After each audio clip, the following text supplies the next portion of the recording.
Bonsoir à tous, merci de nous rejoindre sur TNTV pour une nouvelle émission du JTVR, votre émission consacrée à la protection de l'environnement et au développement durable au Fénois. Afin de faire notre part pour limiter la propagation de la Covid-19, nous pratiquons les gestes barrières et la distanciation sociale. Respectez bien les consignes données par les autorités du Fénois et surtout, faites attention à vous et à tous ceux que vous aimez. A tout de suite, juste après le générique pour continuer de parler de notre maison.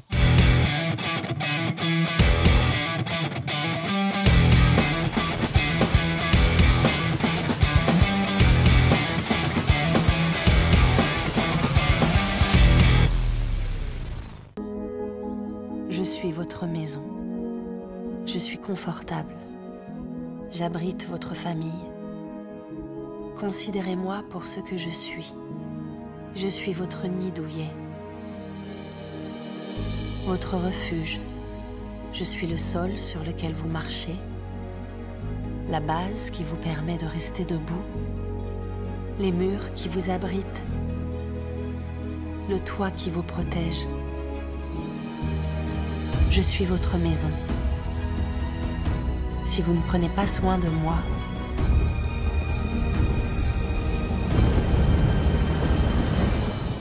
je ne peux pas prendre soin de vous.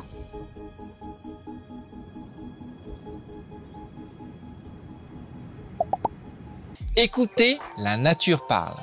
Dans cette vidéo de l'ONG Conservation Internationale, l'actrice Marion Cotillard prête sa voix à la nature et nous rappelle combien elle est généreuse avec nous. C'est notre nid douillet, notre refuge, le sol sur lequel nous tenir debout, les murs pour nous abriter et le toit qui nous protège. Et la nature termine son discours par une phrase essentielle, « Si vous ne prenez pas soin de moi, je ne peux pas prendre soin de vous ». Et justement, en parlant de soigner sa maison, puis-je venir chez vous, dans votre maison, me débarrasser de mes déchets? Car c'est exactement ce que font certains d'entre nous en abandonnant sur le bord de la route leurs déchets ménagers et autres encombrants.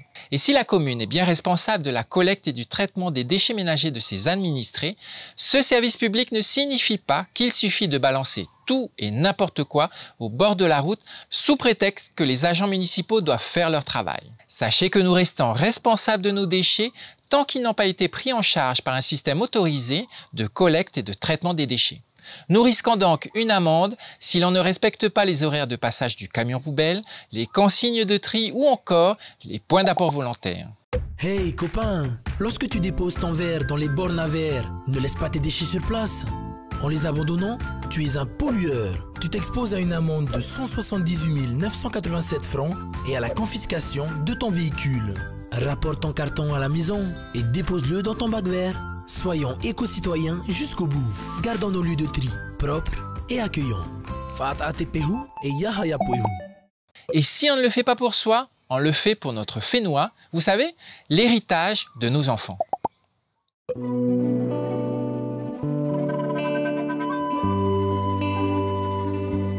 Te tau au iwi, wa whanona te mau maohina te moana nui o hiva. E ti pae era e te mau whenua, hau I te nehenhe o te moana patifita patoa.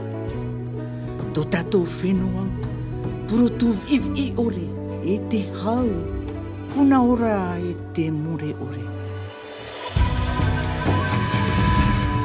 Vai taha anō mai tōna una, te maura au tunu, te mau o teitei, te mau tupar apope hau maru, te mau whaahe e uri. Pare haa pūr au rāno te mau I tunu o te natura. Te taina nawe o te mau manu, e pēnei te wawā o te mau ana waiti.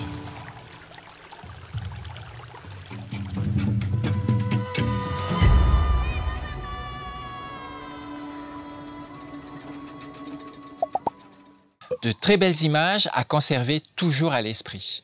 Et toujours à propos de maisons, j'ai eu le privilège de rencontrer Vayatou Frogier à l'occasion des 10 ans de l'Agence immobilière sociale de la Polynésie française, une association qu'elle dirige et qui vient en aide à certaines familles ne pouvant pas se loger décemment. Donc sur 10 ans, il y a quand même, on compte 1020 familles qui ont pu bénéficier de l'aide au logement de la ISPF. Et donc, en plus donc, des familles, donc, depuis 2016, nous avons aussi le volet étudiant boursier. Et donc, nous avons compté 134 bénéficiaires étudiants. nous avons pu donc partager avec 3 familles leur expérience au sein de la ISPF.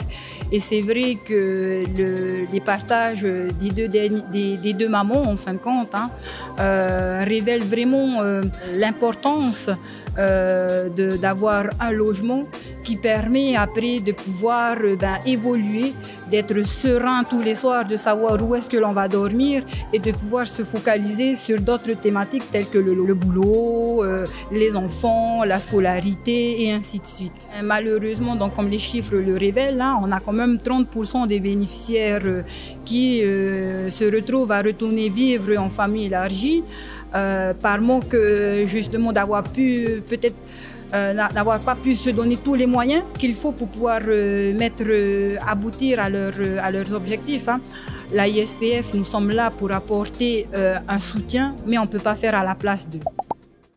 200 familles sont actuellement logées dans le cadre du dispositif AISPF qui est déclenché après une enquête sociale. Une aide précieuse en ces temps d'incertitude.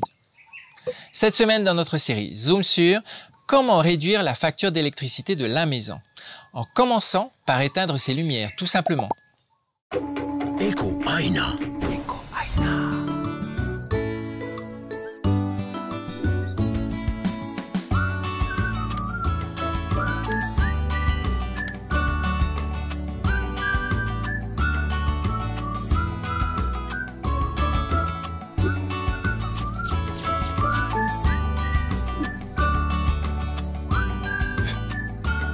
Adoptons les bons gestes. Ito maru, ito papu.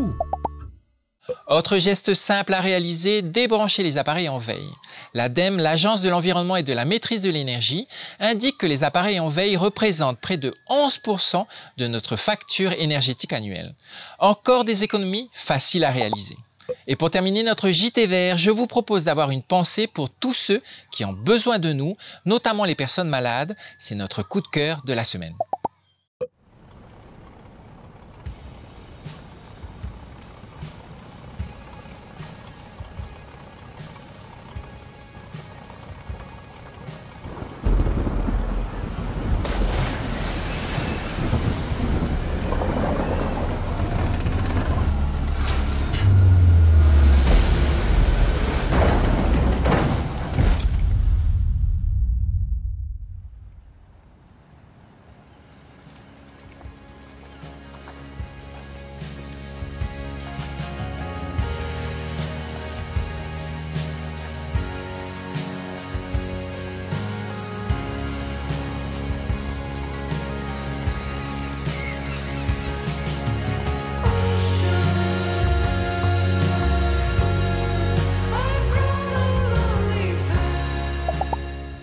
Voilà les amis, le JT Vert est maintenant terminé. Nous espérons que vous avez passé un bon moment avec nous. Vous pourrez retrouver notre émission sur le replay de TNTV ainsi que sur les réseaux sociaux du JT Vert. Faites attention à vous et à tous ceux que vous aimez et restez prudents. À dimanche prochain sur TNTV. Au revoir.